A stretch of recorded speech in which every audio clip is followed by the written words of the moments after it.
ಈ ಸೆಕೆಗೆ ಪ್ಯಾನ್ ಗಾಳಿನೇ ಬಿಸಿಯಾಗಿ ಬರುತ್ತೆ.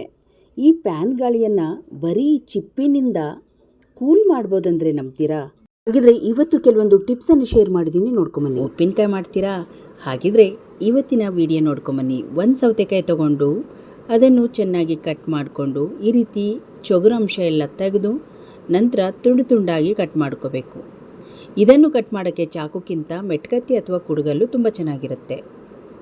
ಇದೇ ರೀತಿಯ ಉದ್ದುದ್ದಕ್ಕೆ ಸ್ಲೈಸ್ ಮಾಡಿಕೊಂಡು ನಂತರ ನಾವು ಕಟ್ ಮಾಡಿಕೊಳ್ಬೇಕು.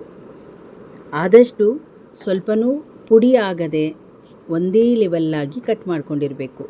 ಈ ರೀತಿ ಕಟ್ ಮಾಡಿಕೊಂಡ್ರೆ ಸಾಕಾಗುತ್ತೆ. ಈಗ ಇದಕ್ಕೆ ಒಂದು ಮಸಾಲೆ ಮಾಡ್ಕೊಳ್ಳೋಣ. ಒಂದು ಬೌಲಿಗೆ ಹಾಕಿಟ್ಕೊಂಡು ನಂತರ ಬ್ಯಾಡಿಗೆ ಮೆಣಸಬೇಕಾಗುತ್ತೆ. ಒಂದು 10 ಕಾಳು ಮೆಂತೆಕಾಳು, 1.5 ಚಮಚದಷ್ಟು ಸಾಸಿವೆ, 1/4 ಚಮಚದಷ್ಟು ಸೋಂಪು ಕಾಳು, 1/4 ಚಮಚದಷ್ಟು ಜೀರಿಗೆ ಹಾಕಿ ಇದನ್ನು ಗರಿಗರಿಯಾಗಿ ಫ್ರೈ ಮಾಡ್ಕೊಳ್ಳೋಣ.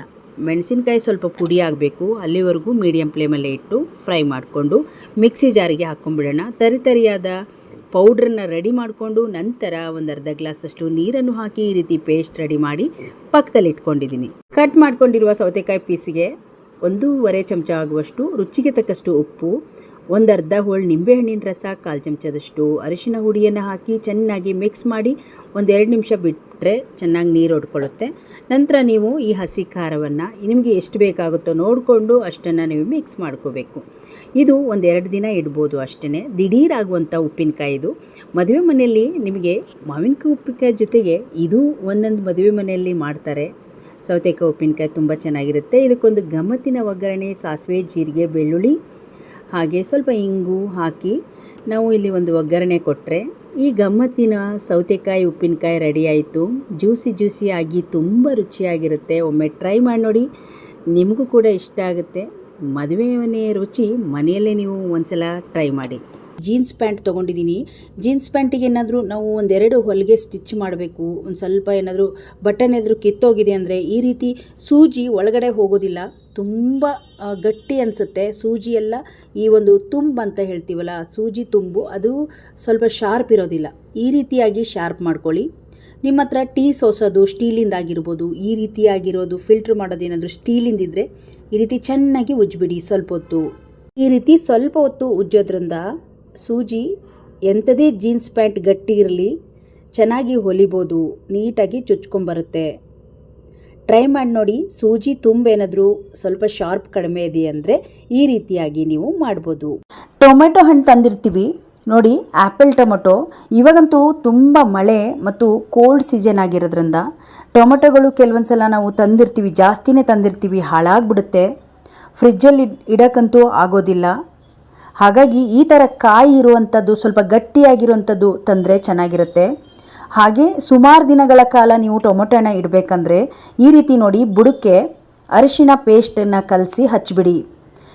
ಈ ರೀತಿ ಗಾಳಿ ಆಡೋಂಗೆ ಒಂದು ಅಗಲವಾದ ತಟ್ಟೆ ಅಥವಾ ಏನಾದರೂ ಬುಟ್ಟಿಯಲ್ಲಿ ಹಾಕಿ ಈ ಟೊಮೊಟೊ ಇಡೋದ್ರಿಂದ ಒಂದು 15 ದಿನಗಳ ಕಾಲ ನಾವು ಟೊಮೊಟೊನ ಹಾಗೆ ಇಡ್ಬೋದು.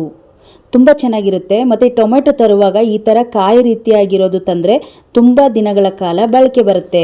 ಅರಿಶಿನ ಹಚ್ಚಿದ ತಕ್ಷಣ ನೋಡಿ ಈ ರೀತಿ ಅಗಲವಾದ ನಾನು ಇಂಥದ್ದು 1-2-3 ಈ ತರಕಾರಿ ಹಾಕೋಕ್ಕೆ ಇಟ್ಕೊಂಡಿದ್ದೀನಿ. ಇಂಥದ್ರಲ್ಲಿ ಹಾಕಿ ಒಂದು ಕಡೆ ಇಟ್ಬಿಟ್ರೆ ಆರಾಮಾಗಿ ನಿಮಗೆ ಒಂದು ಸ್ವಲ್ಪ ಕೂಡ ಹಾಳಾಗೋದಿಲ್ಲ. ಟೊಮೊಟೊ ತುಂಬ ಚೆನ್ನಾಗಿ ಬಾಳಿಕೆ ಬರುತ್ತೆ. ನೆಕ್ಸ್ಟ್ ಟಿಪ್ಸನ್ನು ನೋಡ್ಕೊಂಬರೋಣ. ಸ್ವಲ್ಪ ಕಲ್ಲುಪ್ಪಿಗೆ ಒಂಚೂರು ಎಣ್ಣೆನ ಸೇರಿಸಿದ್ದೀನಿ. ಇದನ್ನು ಕಾಯಿಗೆ ನಾವು ಹಸಿ ಕಾಯಿನೇ ಅಡುಗೆಗೆ ಹಾಕಿದರೆ ತುಂಬ ಚೆನ್ನಾಗಿರುತ್ತೆ. ಸ್ವಲ್ಪ ಡ್ರೈ ಆದರೂ ಅಡುಗೆ ರುಚಿಸಲ್ಲ. ಈ ರೀತಿ ಕಾಯಿಗೆ ಉಪ್ಪು ಮತ್ತು ಎಣ್ಣೆನ ಮಿಕ್ಸ್ ಮಾಡಿ ಇಡೋದ್ರಿಂದ 1 ವಾರಗಟ್ಟಲೆ ಫ್ರೆಶ್ ಆಗಿರುತ್ತೆ ಕಾಯಿ. ತುಂಬ ಚೆನ್ನಾಗಿ ಸ್ವಲ್ಪ ಕೂಡ ಡ್ರೈ ಆಗೋಲ್ಲ ಮತ್ತು ಹಾಳಾಗೋದು ಇಲ್ಲ. ನಿಮಗೆ ಒಂದು 3-4 ಕಾಯಿ ಹೊಳಿದೆ ಮತ್ತು ಹಾಗೆ ಬೇಗ ಖಾಲಿ ಆಗೋದಿಲ್ಲ ಅಂದರೆ ಈ ರೀತಿ ಇಟ್ಕೊಳ್ಬೋದು, ಫ್ರಿಜ್ ಇಲ್ಲದೆ ಇಟ್ಕೊಳ್ಬೋದು. ಟ್ರೈ ಮಾಡಿ ನೋಡಿ. ನಮ್ಮ ಗೃಹಿಣಿಯರಿಗೆ ಇದು ಕೂಡ ತುಂಬ ಯೂಸ್ ಆಗುತ್ತೆ. ಬನ್ನಿ ನೆಕ್ಸ್ಟ್ ಟಿಪ್ಸನ್ನು ನೋಡ್ಕೊಂಬರೋಣ. ಗಮ್ ಟೇಪನ್ನು ತೊಗೊಂಡಿದ್ದೀನಿ. ಗಮ್ ಟೇಪಲ್ಲಿ ನಾವು ಕೀಳಕ್ಕೆ ಬರಲ್ಲ, ಚೆನ್ನಾಗಿ ಅಂಟ್ಕೊಂಡ್ಬಿಡುತ್ತೆ ಅದು. ಹಾಗಾಗಿ ಅದು ಮಾಡಬಾರ್ದು ಅಂದರೆ ಒಂದು ಪಿನ್ನನ್ನು, ಸೇಫ್ಟಿ ಪಿನ್ನನ್ನು ಈ ರೀತಿ ಹಿಂಗೆ ಅಂಟಿಸ್ಬಿಟ್ಟು ಇಟ್ಬಿಡ್ಬೋದು. ನೀವು ಯಾವಾಗಾದರೂ ತೊಗೊಳ್ಳಿ.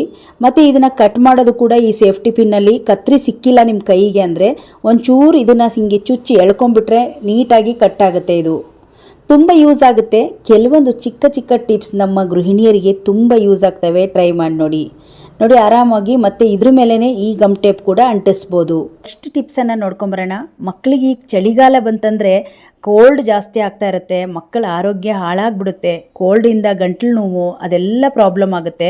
ನೋಡಿ ಈ ಚಳಿಗಾಲದಲ್ಲಿ ಹೀಗೆ ಮಾಡಿ, ಈರುಳ್ಳಿ ಪೀಸನ್ನು ತೊಗೊಳ್ಳಿ, ಒಂದು 2-3 ಈರುಳ್ಳಿ ಪೀಸನ್ನು ತೊಗೊಳ್ಳಿ. ಮಕ್ಕಳಿಗೆ ಕೋಲ್ಡ್ ಆದಾಗ ಎರಡೆರಡು ಈ ರೀತಿ ಈರುಳ್ಳಿ ಸಿಪ್ಪೆನ ಕಾಲಿಗೆ ಈ ರೀತಿ ಅಂಟಿಸ್ಬಿಟ್ಟು ಸಾಕ್ಸ್ ಹಾಕಿ ರಾತ್ರಿ ಟೈಮಲ್ಲಿ ಮಲಗಿಸ್ಬಿಡಿ. ಈ ರೀತಿ ಮಾಡೋದ್ರಿಂದ ಮಕ್ಕಳಿಗೆ ಎಂಥದೇ ಕೋಲ್ಡ್ ಬಂದರೂ ಈ ಈರುಳ್ಳಿ ಹೀರ್ಕೊಂಡ್ಬಿಡುತ್ತೆ, ಬೇಗ ಕಡಿಮೆ ಆಗುತ್ತೆ ಕೋಲ್ಡ್. ಟ್ರೈ ಮಾಡಿ ನೋಡಿ. ನನ್ನ ಮಗನಿಗೆ ಕೋಲ್ಡ್ ಆಗಿದೆ ಸ್ವಲ್ಪ, ಹಾಗಾಗಿ ಈ ಒಂದು ಟಿಪ್ಸನ್ನು ಫಾಲೋ ಮಾಡ್ತಾ ಇದ್ದೀನಿ.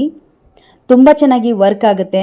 ಕೊಬ್ಬರಿ ರೇಟ್ ಆಗಿರೋದ್ರಿಂದ ಕೊಬ್ಬರಿ ಚಿಪ್ ಕೂಡ ಬಿಸಾಕೋಕ್ಕಾಗೋದಿಲ್ಲ, ಇದರಿಂದ ತುಂಬ ಯೂಸ್ಫುಲ್.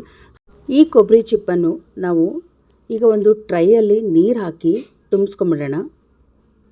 ಈ ಕೊಬ್ಬರಿ ಚಿಪ್ಪಿನಿಂದ ಮಾಡಿರುವಂತಹ ಐಸ್ ಇದೆಯಲ್ಲ, ತುಂಬ ಟೈಮ್ಗಳ ಕಾಲ ಐಸ್ ಆಗಿರುತ್ತೆ, ಬೇಗ ಕರಗೋಗೋದಿಲ್ಲ. ಹಾಗಾಗಿ ಕೊಬ್ಬರಿ ಚಿಪ್ಪನ್ನು ಬಳಸ್ಕೊತಾ ಇದ್ದೀನಿ. ಇಲ್ಲಿ ಟ್ರೈಯಲ್ಲಿ ಸಾಕಷ್ಟು ನೀರನ್ನು ಹಾಕಿ 2 ಕೊಬ್ಬರಿ ಚಿಪ್ಪನ್ನು ತುಂಬಿಸಿ ಫ್ರಿಜ್ಜಲ್ಲಿ ಇಟ್ಕೊಂಬೇಡ. ಒಂದು 3-4 ಅವರ್ ಇಟ್ಟರೆ ಸಾಕಾಗುತ್ತೆ, ಐಸ್ ಆಗುತ್ತೆ. ಈಗ ನೋಡಿ ಐಸ್ ಆಗಿದೆ. ಮೇಲೆ ಸ್ವಲ್ಪ ನಾನು ಒಂದು ಐಸನ್ನು ಮಾಡ್ಕೊಂಡಿರ್ತೀನಿ, ಅದನ್ನು ಕೂಡ ಹಾಕ್ಕೊಂಡು ಕೆಲವೊಂದು ಸಲ ಹೊರಗಡೆಯಿಂದ ಕೂಡ ಗಾಳಿ ಬರೋದಿಲ್ಲ, ಫ್ಯಾನ್ಗಳನ್ನೇ ಹಾಕಿ ಫ್ಯಾನ್ ಉರಿತಾ ಬಿಸಿಯಾಗಿ ಬರುತ್ತೆ ಗಾಳಿ, ಆವಾಗ ತುಂಬ ಸೆಕೆ ಆಗುತ್ತೆ ನೋಡಿ.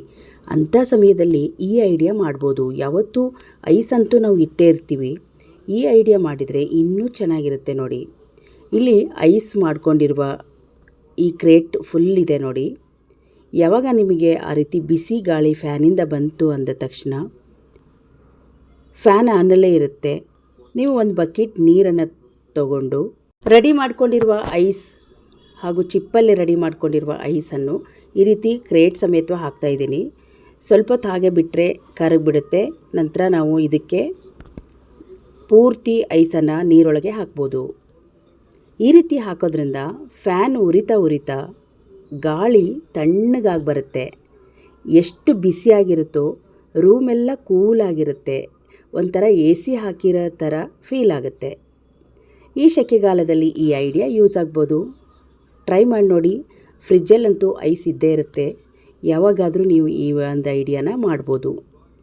ಈ ಚಿಪ್ಪಲ್ಲಿ ಮಾಡಿರೋದ್ರಿಂದ ಐಸ್ ಜಾಸ್ತಿ ಸಮಯದಲ್ಲಿ ಗಟ್ಟಿಯಾಗಿರುತ್ತೆ, ಹಾಗಾಗಿ ಚಿಪ್ಪನ್ನು ಬಳಸಿದ್ದೀನಿ. ಫ್ಯಾನ್ ಗಾಳಿ ಕೂಲಾಗಿ ಬರಬೇಕಂದ್ರೆ ಈ ಐಡಿಯಾನ ಮಾಡಿ, ಎಲ್ಲರಿಗೂ ಯೂಸ್ಫುಲ್. ಇವತ್ತಿನ ಎಲ್ಲ ವಿಡಿಯೋ ನಿಮಗೆ ಇಷ್ಟ ಆದರೆ ಒಂದು ಲೈಕ್ ಮಾಡಿ, ಈ ವಿಡಿಯೋವನ್ನು ಶೇರ್ ಮಾಡಿ. ಇನ್ನಷ್ಟು ವಿಡಿಯೋಗಳಿಗಾಗಿ ನಮ್ಮ ಚಾನಲನ್ನು ಸಬ್ಸ್ಕ್ರೈಬ್